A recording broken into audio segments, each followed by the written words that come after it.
rahmat Tuhan kita Yesus Kristus, cinta kasih Allah dalam persekutuan Roh Kudus selalu menyertai kita semuanya, sekarang dan selama-lamanya. Pada kesempatan ini, secara istimewa saya menyapa saudara-saudari bukan dari Hong Kong. Saya berada di Palembang saat ini. Saya sedang terdampar.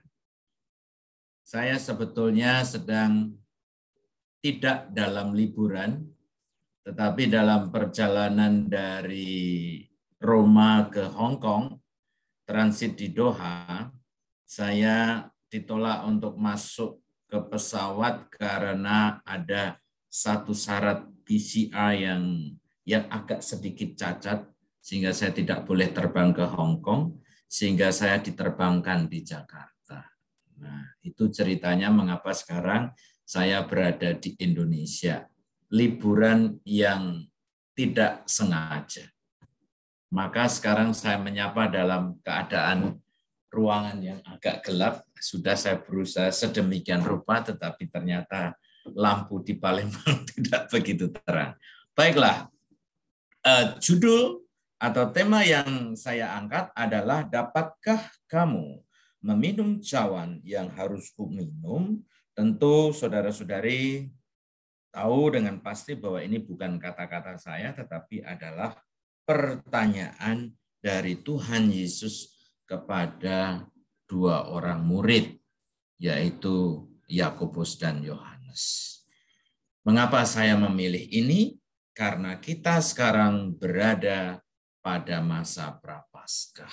Maka merenungkan tentang cawan yang harus diminum, bagi saya ini salah satu poin masa Prapaskah adalah merenungkan apa maknanya meminum cawan, apa maknanya mengangkat piala yang nantinya kita akan terarah kepada peristiwa kesengsaraan Tuhan kita Yesus Kristus, pengorbanan Yesus, hingga akhirnya kebangkitan Tuhan Yesus. Maka mari kita melihat ayatnya terlebih dahulu. Dari ayat-ayat yang atau perikop yang ingin saya sampaikan nanti ada macam-macam poin di situ. Pertama kita akan merenungkan tentang apa sih maknanya Yerusalem bagi kita. Kemudian anak manusia, siapa yang dimaksud anak manusia. Lalu harapan seorang ibu. Lalu kita akan berbicara mengenai kedudukan atau kuasa atau segala hal yang berkaitan dengan otoritas. Lalu makna minum cawan itu bagaimana, konsekuensi dari minum cawan itu apa, lalu kita berbicara juga tentang kuasa Bapa, dan menarik kita melihat juga mengapa kok para murid yang lain marah. Dan tema yang kedua yang terakhir yaitu tentang menjadi besar, menjadi penguasa, menjadi orang yang dipercaya untuk sesuatu yang besar itu bagaimana. Pada akhirnya kita akan melihat apa yang menjadi misi atau tujuan Tuhan Yesus hadir di tengah-tengah kita. Baiklah, kita berangkat ke ayatnya terlebih dahulu. Sebentar, ini dipisahkan di sini. Ya, saya mengambil dari Injil Matius bab 20 ayat 17 sampai 28. Kita lihat ayat per ayat. Pada waktu Yesus akan pergi ke Yerusalem, ia memanggil ke-12 muridnya tersendiri dan berkata kepada mereka, "Sekarang kita pergi ke Yerusalem. Dan anak manusia akan diserahkan kepada imam-imam kepala dan ahli-ahli Taurat. Dan mereka akan menjatuhi dia hukuman mati. Mereka akan menyerahkan dia kepada bangsa-bangsa yang tidak mengenal Allah, supaya ia diolok-olok, disesah, dan disalibkan. Tetapi pada hari ketiga, ia akan dibangkitkan." Dari dua atau tiga ayat pertama ini, mari kita merenungkan bersama. Ada beberapa hal yang perlu kita renungkan. Pertama, Yesus memanggil ke-12 muridnya tersendiri. Ini menurut saya suatu hal yang istimewa. Kenapa? Karena berarti di sini Tuhan Yesus pada perikop ini sedang ingin berbicara secara khusus kepada ke-12 rasul. Sebelumnya itu ada banyak murid-murid yang ada di sekitarnya. Tetapi pada momen tertentu dia mengambil ke-12 rasul untuk diajak berbicara. Ini artinya apa bagi kita? Artinya bagi Yesus adalah penting juga melakukan pendekatan-pendekatan secara pribadi, secara grup yang lebih kecil. Itulah cara bagaimana Yesus mendidik para murid. Dan itu pula Yesus menghendaki kita di dalam kehidupan beriman. Bukan hanya berdasarkan iman secara komunal, gereja, dikit-dikit ikut apa yang dikatakan gereja atau kelompok. Tapi kadang-kadang Tuhan Yesus juga ingin menyapa kita secara pribadi, secara khusus.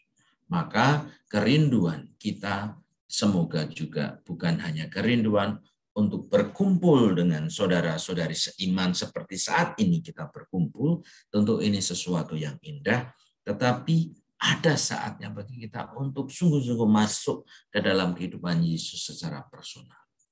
Antara aku dan Tuhan Yesus. Itu yang poin pertama yang saya tambahkan. Karena pada kesempatan ini sebetulnya yang saya tulis cuma 2 poin. Nah, sekarang kita masuk ke poin yang saya siapkan. Poin yang kedua yaitu mengapa Yerusalem? Mengapa Yesus ingin pergi ke Yerusalem? Ini misteri. Mengapa Yesus ingin pergi ke Yerusalem? Ada apa dengan Yerusalem? Kita tahu, seperti penjelasan berikut-berikutnya, bahwa sebetulnya pergi ke Yerusalem, kalau dalam kacamata kita, itu seperti ingin bunuh diri. Karena ia tahu di Yerusalem nanti, ia akan ditolak. Ia akan dihukum. Dia akan disesah. Dia akan disiksa. Dan bahkan disalibkan. Tahu, dijelaskan berikutnya. Tetapi mengapa Yerusalem? Mengapa Yesus ingin pergi ke Yerusalem?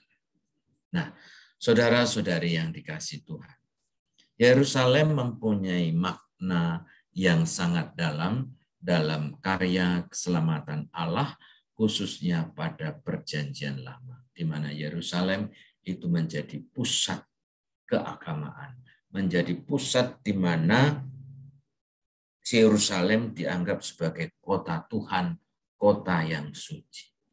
Maka Yesus masuk ke Yerusalem, itu artinya Yesus ingin agar Yerusalem, kota yang suci ini, tetapi telah dinodai oleh orang-orang yang sangat mencintai agama, tetapi karena sangat mencintai agama, mereka menjadi narrow-minded, terlalu radikal sehingga tidak melihat gerakan Roh Kudus yang ada di sekitarnya, sehingga mereka tidak bisa menerima kehadiran Tuhan Yesus. Maka hadir di Yerusalem berarti sekaligus dia menunjukkan bahwa ia lebih dari Yerusalem. Bagi orang-orang Farisi, ahli-ahli Taurat, imam-imam kepala, Yerusalem is everything. Hanya orang yang ada di Yerusalem adalah orang-orang yang diselamatkan. Nah, Yesus datang ke Yerusalem dalam tanda kutip ingin menaklukkan Yerusalem. Bukan dengan pedang, bukan dengan kekerasan, tetapi membiarkan dirinya menjadi korban, melawan tanpa kekerasan. Yerusalem ditaklukkan karena Yesus di atas Yerusalem. Yesus adalah segala-galanya. Kemudian yang kedua, nasib anak manusia. Anak manusia, kalau kita mencoba mengulik maknanya, itu akan sangat panjang, tetapi secara singkat, sering ingin saya katakan bahwa sering dalam kitab suci Yesus itu disebut sebagai anak manusia, tapi manusia huruf M yang besar. Secara detail kita bisa berbicara di lain kesempatan, tetapi saat ini saya hanya mau mengatakan bahwa anak manusia adalah salah satu gelar yang sering dipakai oleh penginjil, khususnya Matius, untuk menunjuk atau merujuk pada Yesus. Nah, maka sekarang yang paling penting bukan anak manusianya, tapi nasib. Bukan nasib juga sih, ini istilah yang nggak tepat yang saya pakai. Tetapi yang mau saya katakan adalah, pada akhirnya Yesus harus menderita supaya kita diselamatkan. Harus menderita, harus ditolak, harus disiksa, harus disalibkan. Supaya kita yang sebetulnya dengan dosa-dosa kita sudah layak dan sepantasnya dihukum seperti itu. Tetapi Tuhan Yesus mengambil alih. Mengapa saya katakan nasib tadi tidak tepat? Karena lihatlah, Yesus sendiri yang berkenan pergi ke Yerusalem. Yesus bukanlah seorang pecundang yang ingin lari dari segala macam ancaman. Justru ia datang, ingin menghadapi masalah, bukan lari dari masalah. Maka sangatlah tidak tepat kalau dikatakan Yesus tidak berdaya. Yesus kalah dengan kuasa kemanusiaan atau kuasa dunia. Tapi dirinya yang punya kuasa menyerahkan dirinya. Jadi ini berbeda dari pengertian bahwa Yesus itu kalah, bahwa Yesus itu menyerah atau bahkan lari dari kenyataan. Tapi Yesus menghadapi kenyataan demi kita semua. Berikutnya, maka datanglah ibu anak-anak Zebedeus beserta anak-anaknya kepada Yesus, lalu sujud di hadapannya untuk meminta sesuatu kepadanya. Kata Yesus, "Apa yang kau kehendaki?" Jawab ibu itu, "Berilah perintah supaya kedua anakku ini kelak boleh duduk di dalam kerajaanmu, yang seorang di sebelah kananmu dan yang seorang lagi di sebelah kirimu." Saudara-saudari yang dikasihi Tuhan, itu adalah harapan Ibu Zebedeus agar kedua anaknya, yaitu Yohanes dan Yakobus, mendapatkan tempat yang terbaik kelak. Apakah harapan seorang ibu ini sesuatu yang buruk? Tentu tidak. Wajar kalau seorang ibu menginginkan anaknya memperoleh kebahagiaan. Wajar bahwa ibu selalu ingin anaknya memperoleh tempat yang terbaik. Maka dalam kesempatan ini sama sekali saya tidak menyalahkan ibu tersebut. Ibu sebagai ibu tetap yang terbaik bagi kita, yang harus betul-betul menjadi sumber bagi kita untuk mendengarkan, untuk di mana kita perlu mempertimbangkan harapan-harapan seorang ibu atau orang tua pada umumnya.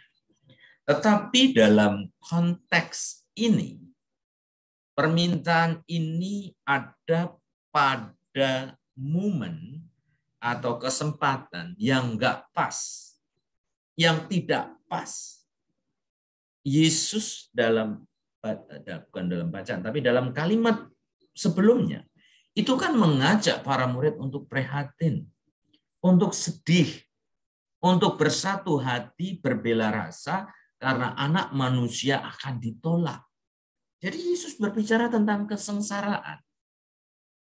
Tapi kok tiba-tiba ada undangan atau tuntutan untuk berbicara tentang kuasa, tentang kemuliaan. Ini kan seperti kita melayat ke orang yang meninggal, tapi kita tertawa-tawa dan berpesta pora.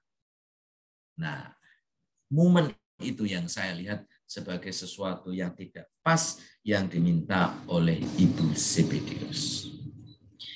Maka pertanyaan Yesus di sini, apa yang kau kehendaki? Nah, ini kemudian dijawab. Ternyata ujung-ujungnya tentu berbicara tentang kuasa.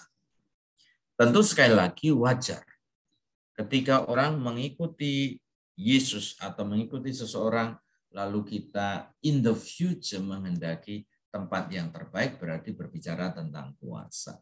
Tetapi kuasa yang bagaimana nantinya yang dikehendaki oleh Tuhan Yesus, mari kita bersabar terlebih dahulu. Selanjutnya, tetapi Yesus menjawab, kamu tidak tahu apa yang kamu minta.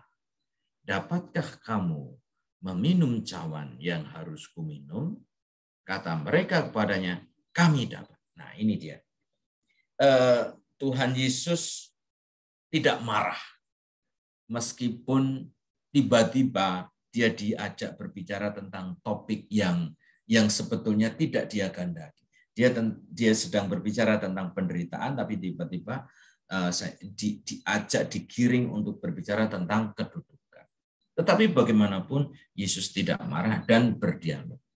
Apa yang kamu kehendaki sebelumnya. Lalu di sini dia bilang, kamu tidak tahu apa yang kamu minta. Dapatkah kamu meminum cawan yang harus kuminum?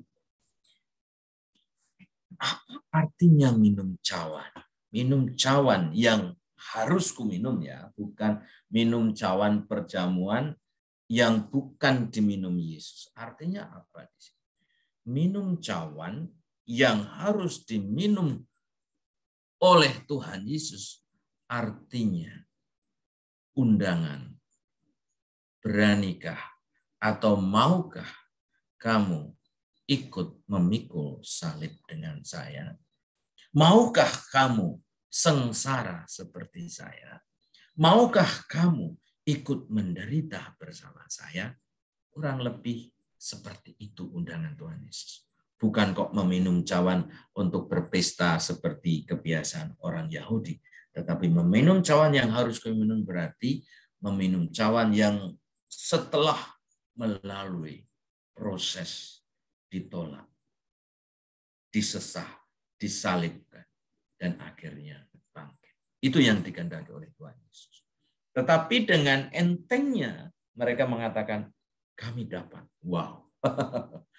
Rasanya terlalu cepat. Apakah karena mereka tidak mengerti apa yang dimaksud oleh Tuhan Yesus tentang meminum cawan? Kalau memang tidak mengerti, lalu polos-polos saja mengatakan kami dapat, ya wajar. Tetapi kalau mereka mengerti konsekuensi minum cawan adalah ikut menderita bersama Yesus, dan mereka mengatakan kami dapat, nah ini yang harus diapresiasi. Meskipun bagi saya, ketika saya diminta atau dipercaya untuk suatu pekerjaan yang berat, saya tidak akan mengatakan kami dapat atau aku bisa. Tapi dengan bantuan rahmat Allah, semoga saya dimampukan. Nah, ini kata-kata kami dapat ini seolah-olah wow, gitu. Terlalu cepat. Nah, belum direnungkan. Maka bagi kita juga sebagai orang Kristiani, hati-hati dalam berjanji dengan Tuhan Yesus ketika kita berdoa, oh saya bisa begini. Daripada cepat berbicara, kita renungkan terlebih dahulu. Jangan cepat-cepat berkata-kata, memberikan janji-janji, pada akhirnya kita tidak melaksanakan. Ingat dalam perikop yang lain, ada dua orang anak yang satu mengatakan tidak, tetapi akhirnya melakukan, tapi ada yang mengatakan ya mau melaksanakan, tapi tidak melaksanakan. Nah, maka hati-hati untuk mengatakan kami dapat. Itu sepertinya kayak seorang pemuda yang mengatakan ya Bapak, aku akan melaksanakan, tapi pada akhirnya tidak melakukan apapun. Lalu Yesus berkata kepada mereka, cawanku memang akan kamu minum. Tetapi hal duduk di sebelah kananku atau di sebelah kiriku, aku tidak berhak memberikannya. Itu akan diberikan kepada orang-orang bagi siapa Bapakku telah menyediakan. Nah, pada kesempatan ini, Tuhan Yesus secara diplomatis mau mengatakan demikian. Kalau mau mengikuti aku, ayo kita fokus melakukan segala sesuatu yang terbaik demi kemuliaan Tuhan. Soal nanti reward-nya, soal nanti hadiahnya, soal nanti itu kita akan memperoleh tempat yang terbaik, nggak usah berpikir. Karena Bapa nanti yang akan memberikannya, yang akan mengaturnya. Bukan berarti kok Yesus tidak punya hak, tetapi dalam hal ini Yesus hanya mengajak mereka itu untuk fokus melakukan sesuatu tanpa pamrih. Karena seringkali dalam kehidupan kita itu terlalu sibuk dengan hal-hal yang sepele, hal-hal yang tidak perlu, tetapi akhirnya hal yang esensial kita lupa. Kalau kita punya acara gitu, diskusi tentang makanan nanti konsumsinya bagaimana, lu malah menyita banyak waktu, tetapi yang inti soal Tuhannya tidak diberi tempat. Nah, itu yang saya mengerti bagaimana Tuhan Yesus dalam hal ini mengundang mereka untuk berpikir bahwa nanti Bapa akan memberikannya. Lalu yang kedua, itu akan diberikan kepada orang-orang bagi siapa Bapakku telah menyediakan. Dari sini saya berbicara tentang anugerah. Artinya, keselamatan yang kita peroleh sebagai orang Kristen, saya yakini bukan melulu sebagai suatu prestasi kita. Bukan karena kita hebat. Bukan karena kita suci. Bukan karena kita bisa melakukan sesuatu yang hebat demi kemuliaan Tuhan. Menyanyikan sebuah lagu pujian dengan luar biasa atau berdoa secara tekun dan lain sebagainya. Bukan karena jasa-jasa kita, tetapi karena melulu rahmat atau anugerah Tuhan. Dengan demikian menjadi sangat indah ketika kita itu menghantarkan saudara-saudari kita yang telah meninggal dunia. Seringkali saya berdoa ketika orang meninggal dunia bahwa orang ini pasti diterima dalam kemuliaan, dalam kebahagiaan Tuhan.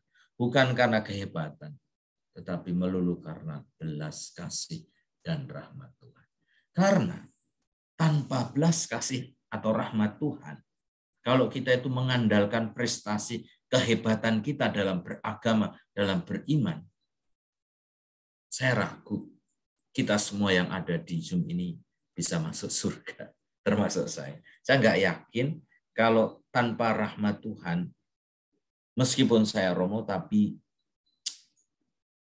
segala dosa-dosa saya tidak bisa menutupi jasa-jasa yang saya buat kepada Tuhan Yesus.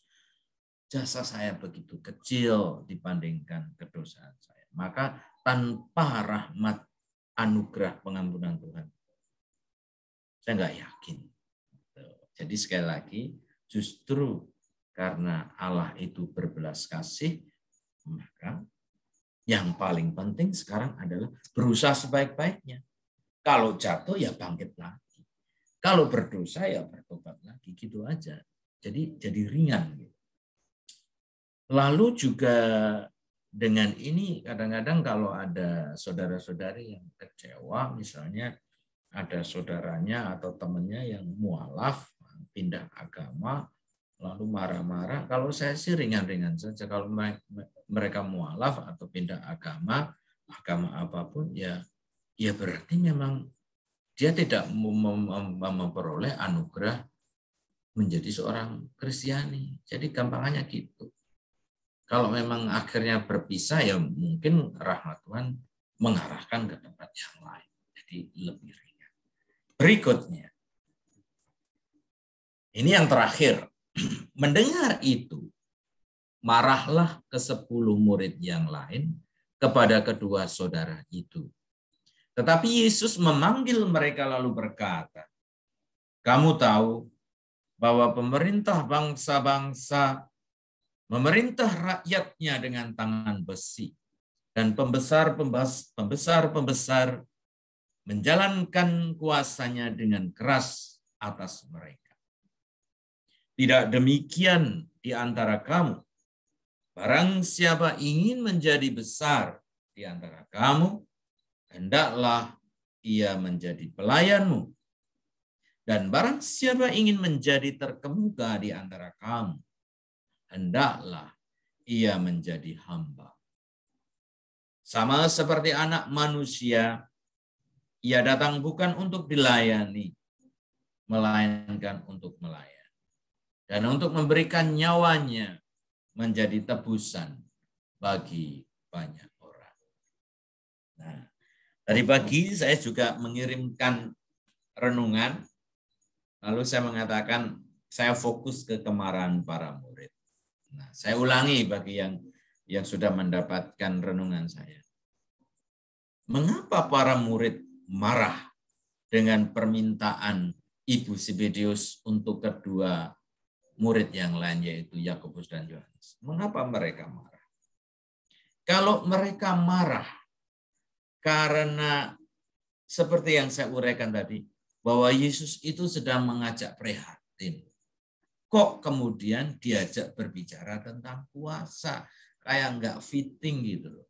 Wong sedang sedih diajak untuk bersukacita, untuk ngomong tentang power, tentang politik. Kayak nggak nyambung. Seperti seorang bapak yang sakit keras di rumah sakit, anaknya datang, alih-alih menghibur malah menyodorkan surat wasiat. Pak, tolong tanda tangan sebelum kamu mati. Nah, kalau marahnya karena Ibu Zebedeus dan kedua murid itu kurang bijaksana, kurang melihat waktu yang tepat untuk berbicara, maka saya memaklumi kalau murid-murid yang lain marah. Pantas marah untuk itu. Karena kurang elok atau kurang appropriate, kurang sopan, karena suasana sedih kok diajak berbicara tentang posisi. Tetapi kalau boleh jujur, karena memang di kitab suci kan nggak dijelaskan marahnya karena apa, maka saya berimajinasi. Kalau marahnya itu karena, loh kok mereka ingin posisi sebelah kanan dan kiri lagi. Wah, lalu aku di mana? Nah, kalau marahnya itu ternyata bahwa mereka itu ternyata juga mempunyai keinginan yang sama.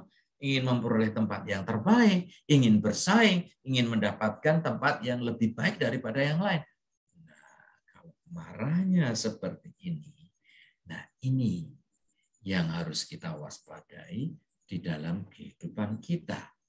Jangan-jangan kita juga ingin berlomba-lomba dengan saudara-saudara yang lain untuk memperoleh tempat yang terbaik. Kalau berlomba-lomba secara fair, tidak apa-apa. Masalahnya itu berlomba-lomba saling menjatuhkan. Nah, ini karena lebih cepat saya tarik supaya saya lebih cepat. Nah, perlombaan seperti ini yang saya tidak apa ya, kurang sreg lah. Tapi kalau kita ingin berlomba-lomba berbuat baik dan mengencourage, menyemangati yang lain juga ikut berbuat baik, tanpa berpikir siapa yang nomor satu, yang penting ayo terus, itu sesuatu yang bagus. Tapi kalau berlomba-lomba saling menjatuhkan dengan iri hati, dengan berusaha untuk memperoleh, kadang-kadang ya saudara-saudari ya, ini karena saya belum pernah kerja di paroki, saya tidak tahu situasi Bapak Ibu dan saudara-saudari di sini, tapi kadang-kadang di paroki yang saya dengar itu umat itu juga saling berlomba-lomba untuk mendapatkan perhatian dari romonya. Jadi berusaha menarik perhatian entah dengan, mohon maaf, misalnya dengan dukungan dana atau apalah. Jadi Itu fakta yang sering saya dengarkan dalam kehidupan menggereja yang seharusnya tidak terjadi berdasarkan semangat Injil hari ini. Maka kalau memang itu terjadi, ini yang penting, poin kedua, menjadi besar. Dan sangat keras Tuhan Yesus mengatakan, kalau kamu ingin menjadi besar, kamu harus menjadi yang terkecil. Kalau kamu ingin menjadi yang terkemuka, kamu harus menjadi hamba. Nah itu. Jadi monggo silahkan kalau ada yang betul-betul bermimpi ingin menjadi besar seperti Santo Santa. Tidak apa-apa. Kalau kemudian menghayati itu, menjadi pelayan, menjadi rendah hati, menjadi orang yang mau untuk melayani orang lain. Itu yang paling penting, dan itulah misi Tuhan Yesus datang ke dunia. Ia datang bukan untuk dilayani, melainkan untuk melayani. Dan untuk memberikan nyawanya menjadi tebusan bagi banyak orang. Nah, kata-kata terakhir ini menjadi sangat epik, menjadi sangat-sangat luar biasa, yang dalam agama-agama lain tidak ada bentuk pengorbanan seperti itu. Memberikan nyawa. Saudara-saudari mungkin tertarik dengan khotbah-khotbah para pastor yang terkenal di YouTube atau di mana, atau di gereja di mana. Pasti punya banyak pastor-pastor favorit yang berkhotbah dengan luar biasa, hidup dan penuh kuasa. Tetapi sehebat siapapun yang berkhotbah, Tuhan Yesus memberikan khotbah yang paling dahsyat, yang tak terkalahkan. Karena khotbahnya Yesus bukan hanya dengan kata-kata seperti dalam sabda bahagia, tetapi dengan tindakan, memberikan contoh, bahkan menyerahkan nyawa, yang bagi saya ini menjadi kata kunci yang tak terbantahkan. Khotbah kabar gembira yang paling viral, yang seharusnya ada dan harus menjadi viral di sepanjang masa. Itulah misi Tuhan kita Yesus Kristus. Kemudian saya memberikan, ini hanya sekedar penegasan, ia datang bukan untuk dilayani, melainkan untuk melayani dan untuk memberikan nyawanya menjadi tebusan bagi banyak orang. Dan ini kesimpulannya. Saya mengangkat 3 soal. Yang pertama, misteri keselamatan Allah. Sekali lagi, Injil berbicara tentang bagaimana Allah ingin menyelamatkan manusia. Yang kedua, tentu kita diundang untuk mengangkat Tuhan Yesus menjadi sumber inspirasi bagi kita. Bagaimana kita melakukan sesuatu ketika kita dipercaya. Menjadi pemimpin. Kita diundang untuk menjadi hamba. Dan pada akhirnya, poin minum cawan, saya bahasakan dengan mengangkat piala kehidupan. Menjadi murid Yesus, kita belum pantas menjadi orang Katolik, menjadi orang yang mengaku diri pengikut Kristus, kalau kita tidak ikut mengangkat piala kehidupan. Mengangkat piala kehidupan artinya kita ikut mengangkat salib, ikut menderita bersama Yesus dengan aneka macam tantangan dan obstakel yang kita miliki. Saya yakin banyak saudara-saudari mengalami juga kadang-kadang pengalaman yang tidak mudah. Pengalaman sakit, pengalaman ditolak, pengalaman di mana ada tragedi-tragedi kehidupan bersama yang tidak mudah. Tetapi bagaimanapun juga dibandingkan dengan sengsara Tuhan kita Yesus Kristus, kita belum seberapa. Penderitaan kita sehebat apapun belum seberapa dengan penderitaan Yesus. Justru karena itu, semoga kita diringankan ketika kita memandang salib. Ketika kita melihat Yesus sebagai sumber inspirasi bagi kita. Maka mari kita meminum cawan Tuhan Yesus, tetapi jangan terlalu pede mengatakan kami dapat. Tapi dengan bantuan rahmat Tuhan, semoga kita dimampukan untuk minum cawan, untuk mengangkat piala kehidupan bersama Tuhan Yesus. Terima kasih, Tuhan memberkati.